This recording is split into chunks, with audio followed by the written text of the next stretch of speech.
नमस्कार, मैं हूं दीपक और आप देख रहे हैं डीएसके टॉक्स। कहते हैं कि इतिहास अपने आप को दोहराता है और अगर हम इतिहास पढ़ते हैं, हिस्ट्री पढ़ते हैं, तो इसलिए पढ़ते हैं कि पता चल पाए कि भाई उस समय क्या गलतियां हुई, वो गलतियां अब ना हो। जैसे कि हम पढ़ते हैं, सुनते आए हैं बड़े बुजुर्गों से कि सम्राट पृथ्वीराज चौहान के समय कैसे जयचंदों ने देश के खिलाफ ही, पृथ्वीराज चौहान के खिलाफ ही मोर्चा खोल दिया था और कैसे हिंदुस्तान के ऊपर फिर बाहर के आक्रमणकारी जो हैं उन्होंने धन धनादन गोल करने शुरू कर दिए थे और हमारे यहाँ के जितने भी राज्य थे वो आपस में ही लड़ते झगड़ते, कहीं ना कहीं बाहर वालों को मौका मिल गया था। इसके बाद आपने पढ़ाई है खिलजी, बाबर्स और फिर फिरंगी आ गए। ईस्ट इंडिया कंपनी के नाम से गोरों ने हमारे देश पर कब्जा करके अपने ही राज थोप दिए। आज के अगर मैं परिदृश्य में कहूं, आज के पर्सपेक्टिव में कहूं, तो यही चीज हो रही है। और गोरे नहीं, ट्विटर के नाम से एक अलग ही लेफ्टिस्ट इकोसिस्टम है जो कि हमारे देश में अपना बिजनेस करना चाहता है, लेकिन वो हमारे देश के कानून नहीं, वो अपने कानून हम पर थोपना चाहता है। ये कहीं ना कहीं वही हो रहा है जो कि आज से 200-250 साल पहले अंग्रेजों ने किया था। हमारे यहाँ आए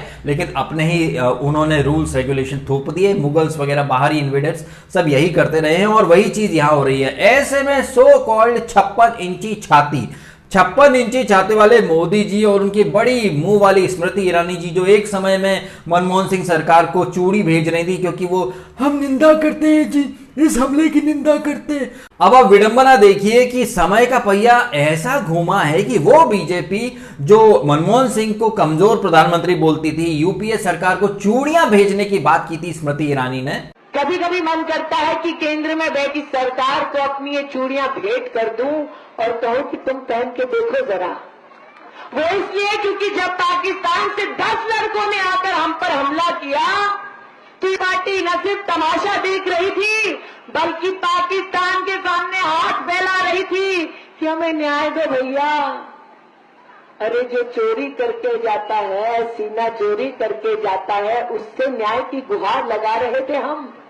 जब पाकिस्तान से न्याय नहीं मिला तो अमेरिका के पास गए और कहा मदद करो भाई, पाकिस्तान हम पर हमला कर रहा है।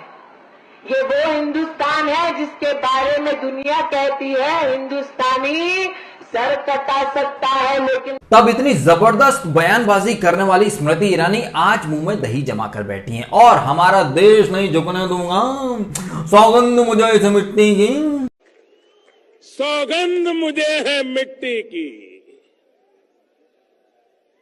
मैं देश नहीं मिटने दूंगा,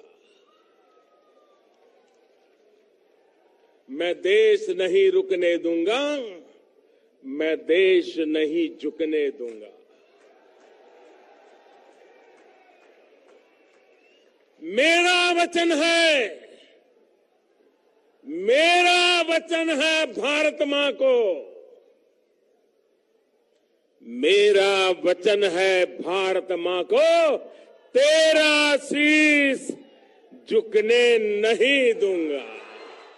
इतना जोशीला भाषण, मतलब आहा क्या बात ही, मतलब मोदी जी क्या लग रहे थे। लेकिन आज की तारीख में मोदी जी की सरकार ट्विटर के सामने सरेंडर कर चुकी है। ऐसा लगा था कि ट्विटर नामक ऊंट भारत सरकार नामक पहाड़ के नीचे आ चुका है, लेकिन अब यहां पर लग रहा है कि ट्विटर तो महाकमीना, महाधूर्त, महाकपटी है और बेशर्मी तो ट्विटर की पूछो मत। मतलब कहता है ट्विटर ने दुनिया के सामने ऐसा एक पर्सपेक्टिव रखा कि देखो भाई, भारत की सरकार फ्रीडम ऑफ एक्सप्रेशन के खिलाफ है। ये वही ट्विटर है जो किसी तुच्छ से रीजन के ऊपर हम जैसों को सस्पेंड करके रखा, 10,000 फॉलोअर्स से अकाउंट उड़ा के रख दिया।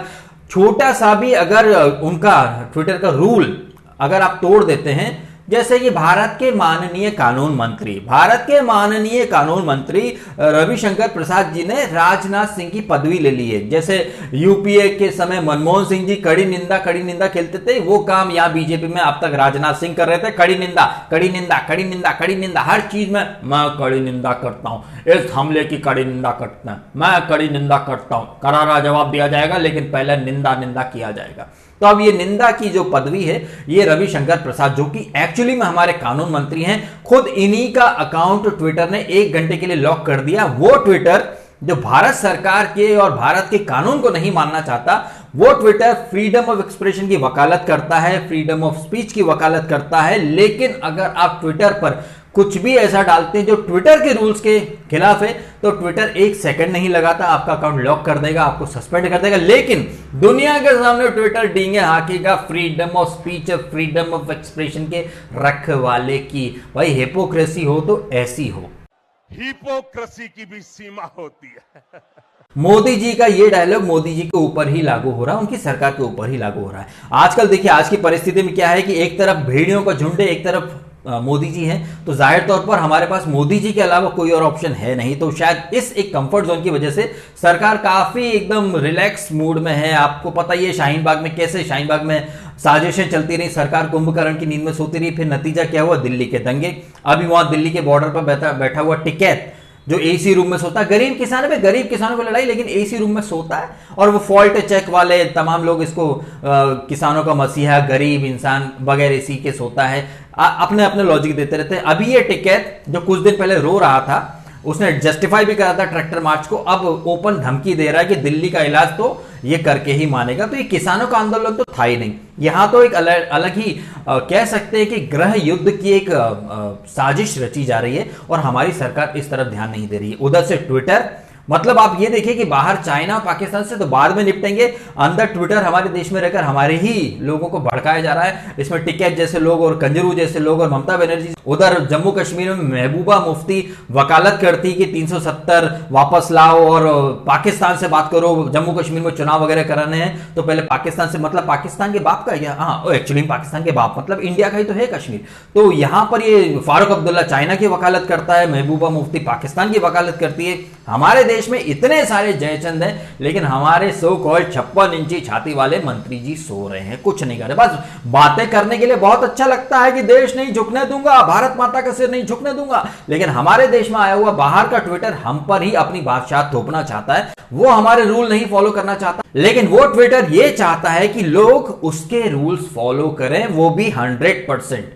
लेकिन वो हमारे देश के कानून और रूल्स को मतलब अंगूठे की मतलब ये नोक पर लगा, चल भाड़ में जाए इंडिया के रूल्स, ये है मेंटेलिटी ट्विटर की। और उसके बाद भी हमारी सरकार का खून ही नहीं खोल रहा है। कानून मंत्री ट्विटर पर शेयर करते हैं उनका खुद मतलब देखिए, आप हमारे देश के वाइस प्रेसिडेंट वेंकैया नायडू, उनका ब्लू टिक हटा देता है ट्विटर एक नंबर का कमीना दोगला है। इनकी लॉबी के लोगों के अगर 500 फॉलोअर्स भी हो जाएंगे तो उनको वेरीफाई कर देंगे, लेकिन वेंकैया नायडू जो कि बीजेपी के नेता रहे, उनका ब्लू टिक हटा दिया। रीजन दिया कि भैया अकाउंट जो है 6 महीने से लॉगिन नहीं था, या फिर कोई ट्वीट नहीं किया गया। लेकिन ट्विटर की हिपोक्रेसी तब खुल गई जब बीजेपी ने काउंटर करा कि भारत के एक्स प्रेसिडेंट स्वर्गीय श्री प्रणब मुखर्जी साहब, उनका अकाउंट तो 1 साल से एक्सेस नहीं हुआ, एक भी ट्वीट नहीं, लेकिन वहां ब्लू टिक है।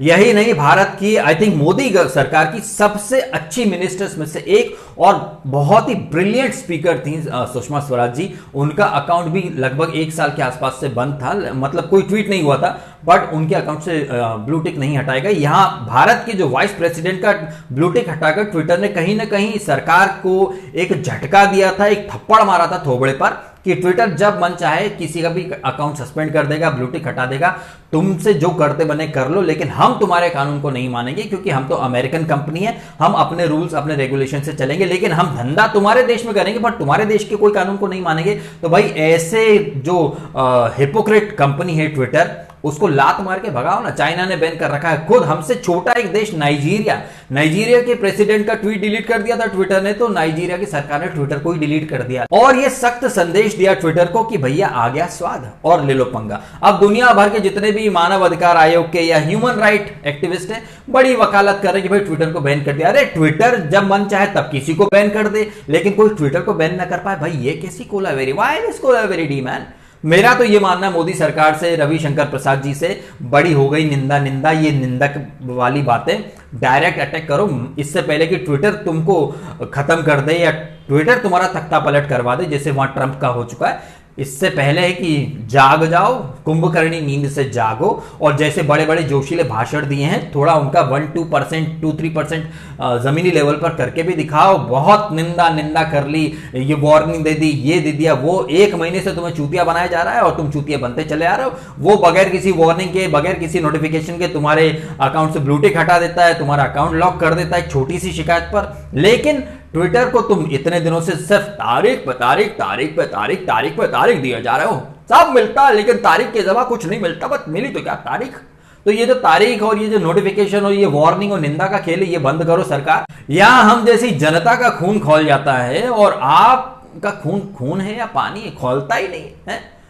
थोड़ा सा शर्म कर लो रविशंकर प्रसाद जी और बीजेपी के तमाम मंत्री। बड़ी बड़ी बातें आप करते हो, लेकिन उन बड़ी बातों का एक तो बहुत ज्यादा बोल दिया मैंने, 0.001% भी आप डिलीवर नहीं कर पा रहे हो, सिर्फ कड़ी निंदा कर रहे हो। थोड़ा शर्म कर लो सरकार। इससे पहले कि ट्विटर तुमको उठा के फेंक दे ट्रंप की तरह, जाग जाओ नींद से, अदरवाइज वही होगा जो हम नहीं चाहते कि हो। मतलब हम क्या नहीं चाहते कि ये भेड़िए, ये जो कुकुर मुत्ते की तरह लोग उगाते हैं, ये सत्ता पर काबिज हों और देश को पाकिस्तान का गुलाम बना दे, चाइना का गुलाम बना दे, क्योंकि इतने सालों से ये लोग यही करते आए हैं। तो हम नहीं चाहते कि हमारा देश वापस से उन गद्दारों के हाथ में जाए। इसके लिए मोदी सरकार थोड़ा जाग जाइए, थोड़ा सा खून खौला लीजिए अपना और कड़े निर्णय ले लीजिए। आपको एकदम निर्भीक प्रधानमंत्री, 56 इंची छाती वाला प्रधानमंत्री बोला जाता है, तो फिर वो साबित करके भी दिखा दीजिए। सिर्फ सर्जिकल स्ट्राइक, एयर स्ट्राइक से कुछ नहीं होता। बहुत सारी चीजें जहां पर आपको कड़क और कठोर निर्णय ले लेने चाहिए, मेरा ऐसा मानना है। बाकी आपका सबका क्या मानना है कमेंट करके अवश्य बताइएगा। और ये वीडियो आपको अच्छा लगा तो लाइक करना, कमेंट करना, शेयर करना और सब्सक्राइब करना डीएसके टॉक्स अगर आपने नहीं किया तो। आपने समय निकाला, वीडियो देखा, आपका बहुत बहुत धन्यवाद।